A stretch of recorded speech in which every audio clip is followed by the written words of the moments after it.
यहाँ रिपब्लिक परिवार के सभी सम्मानित सदस्य, अर्णव गोस्वामी जी और उनके श्रीमती जी, माता जी, मदर इन लॉ और हमारे ऐश्वर्य जी जिन्होंने बड़ा प्रबल आग्रह किया।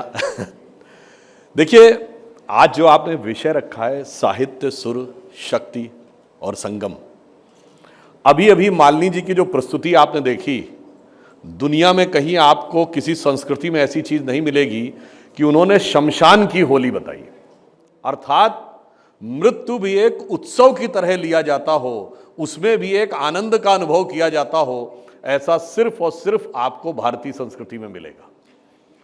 हमारे यहां कहा गया है कि मृत्यु कोई समाप्ति नहीं है, मृत्यु एक सरिता है जिसमें श्रम से कातर जीव नहाकर धारण करता है वह तब नव काया रूपी वस्त्र बहाकर। यानी वो एक पड़ाव है, वो एक मंजिल नहीं है। और यूं दूसरे शब्दों में कहें, जो लोग स्ट्रेट लाइन पे चलते हैं उनको लगता है कि एक लाइन कहीं से शुरू होगी और कहीं पे एंड हो जाएगी, पर हम तो सृष्टि के चक्रीय क्रम में विश्वास करते हैं, इसलिए हमारे यहाँ सर्किल है और सर्किल निरंतर चलता रहता है। वहाँ के ऊपर कोई एंड पॉइंट आपको सर्किल के सर्कमफ्रेंस में नहीं दिखाई पड़ता। अब देखिए, जो साहित्य और सुर की बात कही गई, भारत में साहित्य और सुर इन दो चीज़ों का ऐसा संगम है। आपने कभी मार्क किया इस बात को कि वेस्ट में जो मूवीज़ होती हैं उनमें गाने नहीं होते उतने जितने भारतीय मूवीज़ में होते हैं? उसका कारण क्या है?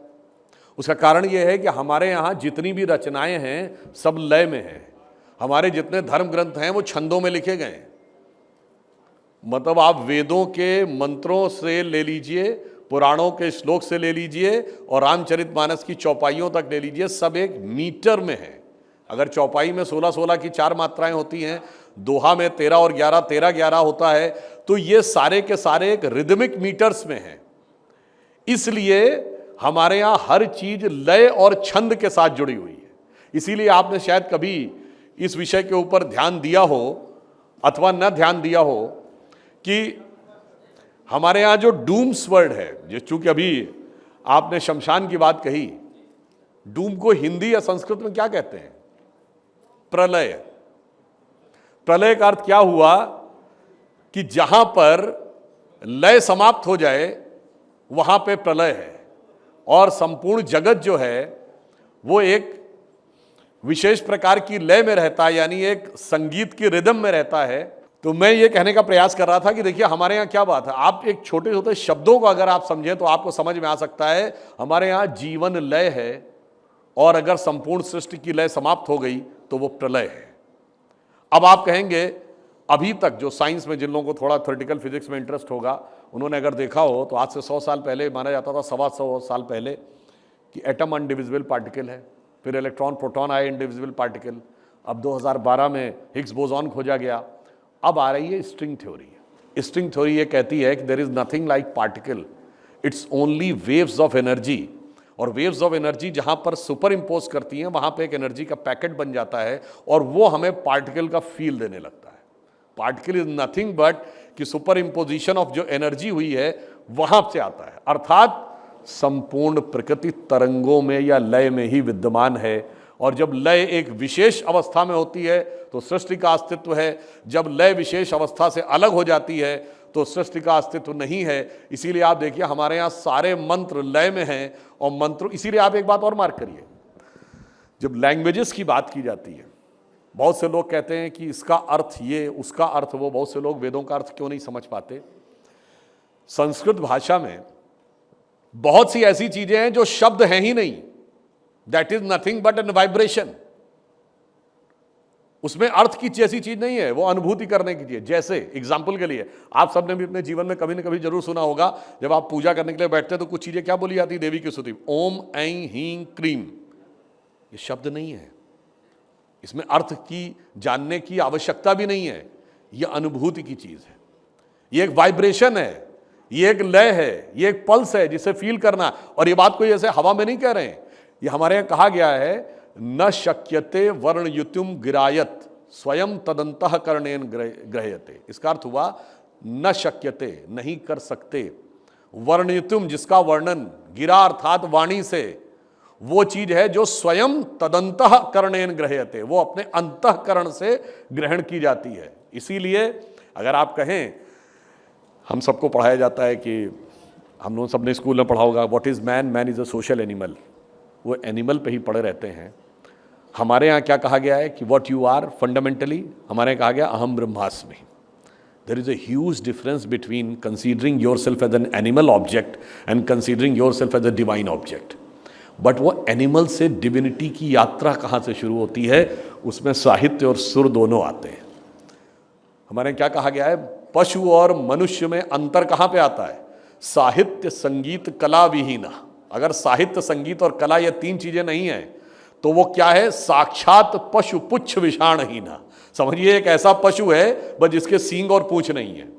तड़म न खाद्यान न पि जीवमाना तद भाग देयम परमम पशुराम। बस ये समझिए कि वो घास फूस नहीं खा रहा है, एक पशु की तरह ही जीवन जी रहा। अर्थात निचले स्तर की चेतना से उच्च स्तर की चेतना आपको साहित्य और संगीत और कला तीन चीजें लेके जाती है। और बहुत से लोगों ने शायद इस पर ध्यान भी ना दिया हो, साहित्य की जो परिभाषा है वो भी क्या है, सहितस्य भावा इति साहित्य। सबके हित का भाव जो है वो साहित्य है। और इसीलिए हमारे यहां हर चीज का जितना स्ट्रक्चर्ड सेटअप आपको मिलेगा, मैं एक छोटा सा एग्जांपल और भी कहना चाहूंगा। हमारे संगीत के राग हैं, तो आपको अब यहाँ इतने जानकार लोग बैठे हैं, मालिनी जी जैसे, उनके सामने बोलना उचित तो नहीं लगता है। अलग अलग समय का अलग अलग राग है। कौन सा राग मॉर्निंग में गाना है, कौन सा राग इवनिंग का है, कौन सा राग वर्षा ऋतु का है, कौन सा शरद ऋतु का है। ऐसा डिवीजन आपने कभी किसी दूसरी जगह म्यूजिक में देखा है? And now forget about ragas. जो भोजन है वो भी हमारे यहाँ अलग अलग है। हमारे यहाँ ये है कौन सा भोजन मॉर्निंग में खाना है, कौन सा इवनिंग में खाना है और कौन सा नाइट में। जैसे दही मॉर्निंग में खाने की चीज है तो दूध रात में पीने की चीज है। कौन सा भोजन वर्षा ऋतु में खाना है, कौन सा जाड़े में खाना है, कौन सा गर्मी में खाना है। ये मैंने सिर्फ इसलिए कहा, इस सृष्टि की जो लय है उसके अनुसार जीवन कैसे जिया जा सकता है, उस पूरी एक व्यवस्था को भारतीय दर्शन, हिंदू दर्शन या सनातन दर्शन ने अपने में स्थापित किया। एक प्योरली साइंटिफिक तरीके से कैसे जीवन जिया जा सकता है। और वो साइंटिफिक जीवन जीने के लिए सिर्फ साइकिल दिन की नहीं है, साइकिल सिर्फ मौसम की नहीं है कि कुछ महीने के बाद क्या होगा, साइकिल ईयर्स और जनरेशंस की भी है। जैसे कुंभ का मेला आने वाला है, ये कितने साल में एक बार आता है? 12 साल में। 12 साल में एक बार क्यों आता है? अब यहां हम सेलेस्टियल साइकिल पे चले गए। ये देखिए, हम जब लय की बात कर रहे हैं तो सांसों की लय से लेके और सृष्टि की लय तक। अब वो जुपिटर 12 साल में एक बार अपनी राशि पे आता है, तो प्रयागराज, नासिक, उज्जैन और हरिद्वार में कुंभ होता है। जैसे अभी जो अगले महीने कुंभ होने वाला है, तो जब जब बृहस्पति वृष राशि पे होगा और चंद्रमा भी वृष राशि पे होगा और जब सूर्य मकर राशि में प्रवेश करेगा तो प्रयाग में महाकुंभ होगा। तो आप सोचिए फिर हम वहां से कहां तक जाते हैं। जो अभी मालिनी जी ने अपने नृत्य में दिखाया, तो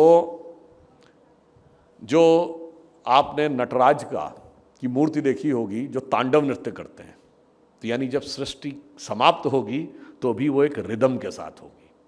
और आप लोगों ने शायद कभी ध्यान दिया हो, जब भी आपने नटराज की मूर्ति देखी होगी तांडव करते हुए, उसमें तो कौन सा पैर उठा हुआ देखते हैं?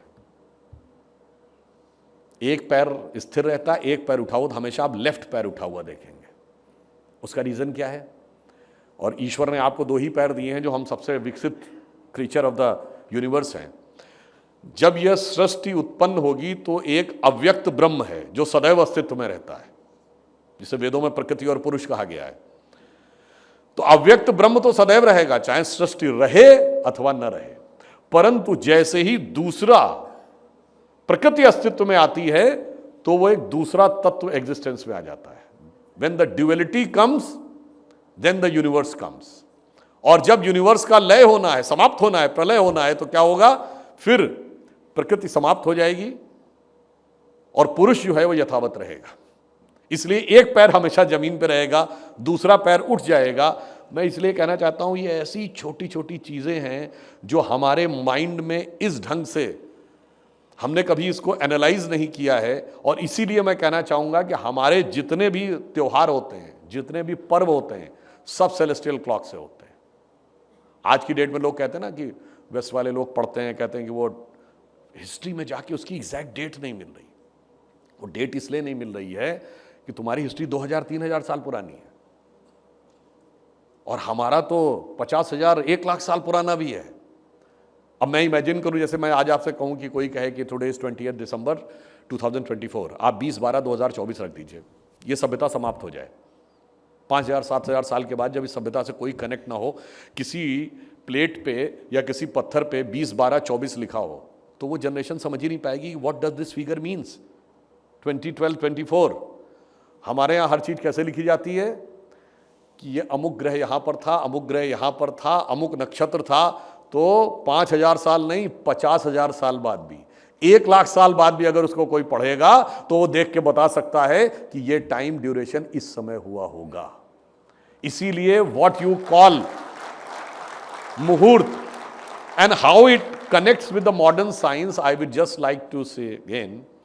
अब एक बार आप छोड़ दीजिए उसको, जो हमने कहा सृष्टि की लय है और संपूर्ण संसार और ब्रह्मांड कैसे घूम रहा है और हमारे मुहूर्त। अब आ जाइए एकदम मॉडर्न साइंस पे। 20वीं सेंचुरी की जो सबसे बड़ा साइंटिफिक अचीवमेंट माना जाता है वो Einstein's special theory of relativity है, जो वो कहती है यूनिवर्स में अगर किसी चीज़ को डिटरमाइन करना है तो सिर्फ XYZ 3 डायमेंशन नहीं है। जैसे आप यहाँ पे देखें ना कमरे में, U, X, Y and Z, वो कहता है XYZ नहीं है, टाइम भी होना चाहिए, दैट इज 4th डायमेंशन। क्योंकि अगर आपने यहाँ पोजीशन बताई तो आपने तो धरती को स्थिर मान लिया, पर धरती तो स्थिर नहीं थी ना धरती स्थिर है न सूर्य स्थिर है। शायद आप लोगों में से बहुत लोगों को पता हो या ना पता हो, सूर्य भी आकाश गंगा का चक्कर काटता है 26,000 साल में एक बार। It takes 26,000 years. तो जब सब कुछ मूव कर रहा है तो उसने कहा वो टाइम होना चाहिए, T। तो he said the exact determination of any position in the universe will be X, Y, Z and T. And then how you will measure the T, which can be the absolute measuring parameter, most scientific, never changing, and which is equally applicable on Earth or Moon, on Mars or any point in the space in the solar system. It is only relative positions of the planet.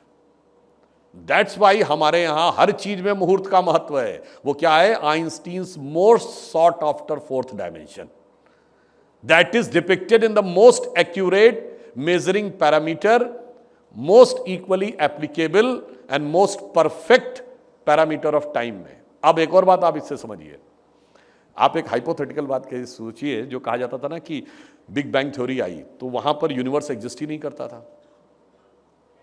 What is time अगर आप पूछें तो time क्या है? जब change आना शुरू हुआ तब टाइम का एग्जिस्टेंस आया। If there is no change, आप एक सेकंड के लिए इमेजिन करिए कि 5 मिनट के लिए इस कमरे में सब कुछ रुक जाए, तो 5 मिनट के लिए समय रुक गया ना।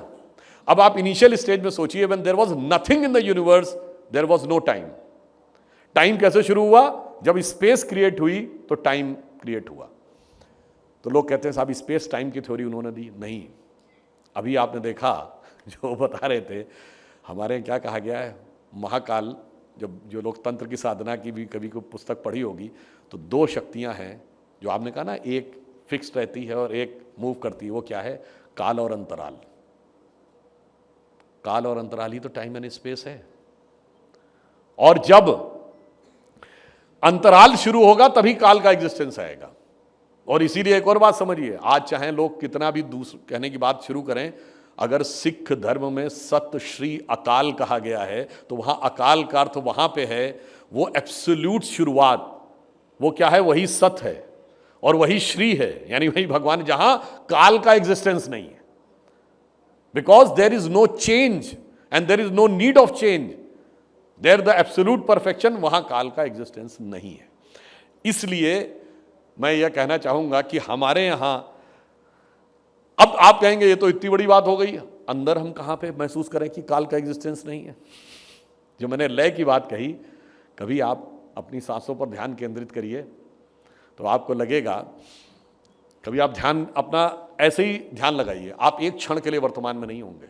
या तो आप भूतकाल की कोई बात सोच रहे होंगे, पास्ट की या फ्यूचर की। You will never be in the present. अब प्रेजेंट में आने का रास्ता क्या है? अपने शरीर और अपनी चेतना की रिदम को देखिए। चेतना की रिदम सबसे पहले आपको सांसों में दिखती है। अब आप सांस में जब ध्यान लगाते हैं तो सांस नीचे जाती है, एक फ्रैक्शन ऑफ सेकंड के लिए रुकती है, फिर ऊपर आती है। जब वो नीचे जा रही है तो वो भविष्य है, जब वो वापस आ रही है तो वो भूतकाल है, पास्ट है।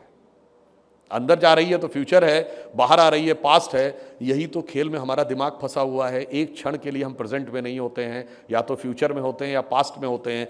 जब उस रिदम के साथ अपने को आप सिंक्रोनाइज कर लेंगे और जिस दिन उस पॉइंट को रियलाइज कर लेंगे जहां पर न वो नीचे जा रही थी सांस, न ऊपर जा रही थी, बस वहीं पर आपको एग्जैक्ट रियलाइजेशन हो जाता है प्रेजेंट का। अब ये कहने में बात बहुत आसान लगती है, परंतु इसको प्राप्त करने में भगवान महावीर को 11 वर्ष लगे थे, भगवान बुद्ध को कई वर्ष लगे थे, और आप लोगों को भी कई वर्ष से लेकर कई जन्म तक लग सकते हैं, डिपेंडिंग अपॉन योर कैपेबिलिटीज। इसलिए जो वास्तविक संगीत है, हमारे यहाँ क्या कहा गया है, वास्तविक संगीत बाहर नहीं है।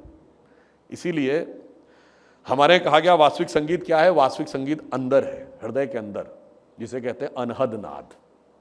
और जब वो नाद सुनाई पड़ता है तो ब्रह्म सदैव दिख जाते हैं। अभी राम का नाम लिया गया था, तो मैं एक हमारा जो शायद वो कबीर का दोहा है कि जात हमारी ब्रह्म है और माता पिता है राम। जात हमारी ब्रह्म है और माता पिता है राम, घर अपनों है शून्य में अनहद में विश्राम। जब आप शून्य को रियलाइज करते हैं तो वो अनहद नाद आपको सुनाई पड़ता है। तो आप यूं समझिए कि जो अंदर था वही यूनिवर्स में है। अब इसको लास्ट में ज़्यादा समय नहीं लेते, सिर्फ ये कहना चाहूँगा, आज साइंस भी तो यही बता रही है। बच्चे पैदा होते हैं तो कहते हैं एम्बिलिकल कॉर्ड बचा के रखो, उसका डीएनए एनालिसिस से बताएगा कि भविष्य में कौन सी बीमारी होने वाली है, बच्चे को कौन कौन सी बीमारी हो सकती है, और ये भी प्रिडिक्ट करेगा कि किस ईयर में हो सकती है। कैसे प्रिडिक्ट करेगा? By looking the sequence of your atoms in a particular molecule. हमारे क्या कहा गया? Just by looking at the sequence of planet in the space भी हम बता सकते हैं कुंडली के आधार पे कि किस प्रकार की बीमारी होगी और कब होगी, क्योंकि आप नहीं समझ पाए हो वो कोरिलेशन। हमारे यहाँ कहा गया यत् पिंडे तद ब्रह्मांडे। इसलिए अंत में मैं कहूँगा, हम सब के लिए एक बहुत अच्छा अवसर है जो रिपब्लिक ने इसकी शुरुआत की। हमें सिर्फ ये समझना चाहिए कि हमारी कितनी व्यापक स्थिति है हमारी सभ्यता और संस्कृति की। जो प्रधानमंत्री जी ने कहा था कि इस अमृत काल में 5 प्रण है हमारे, बस वो याद रखने होंगे। नंबर 1, देश को विकसित राष्ट्र बनाना है, वो एक चीज़। कैसे बनाना है? नंबर 2, गुलामी की मानसिकता के हर प्रभाव से मुक्त करना है। एंड नंबर 3, इसके लिए अपनी विरासत पर गर्व करना है। और नंबर 4, इसके लिए कर्तव्य का पालन करना है। और नंबर 5, वो कर्तव्य का पालन सामूहिक रूप से करना है, इन कोहेरेंस। और यहाँ पे अनुपम खेर जी भी बैठे हुए, इतने वरिष्ठ हैं। मैं सिर्फ ये कहना चाहूँगा, साहित्य और कला में इतना हमारे पास है कि ये कोई सोचे कि हम दूसरे की तरफ देखेंगे तो ये बहुत बड़ा दुर्भाग्य होगा। आप बस इसको एक छोटे से उदाहरण समझिए। शेक्सपियर ने अपने पूरे साहित्य में 18,000 के आसपास वर्ड्स लिखे हैं, बहुत होगा 20-22 हज़ार वर्ड लिखे हैं कुल। और अकेले तुलसीदास ने 1,40,000 लिखे हैं। और उसके बाद कालिदास उनसे कितने बड़े हैं, पर कहा जाता Kalidas was Shakespeare of India. तो उसके लिए मैं कहना चाहूंगा कि अभी साज दिल में तराने बहुत हैं, अभी जिंदगी के बहाने बहुत हैं, दरे गैर पर भीख मांगो न फन की, जब अपने ही घर में खजाने बहुत हैं। धन्यवाद।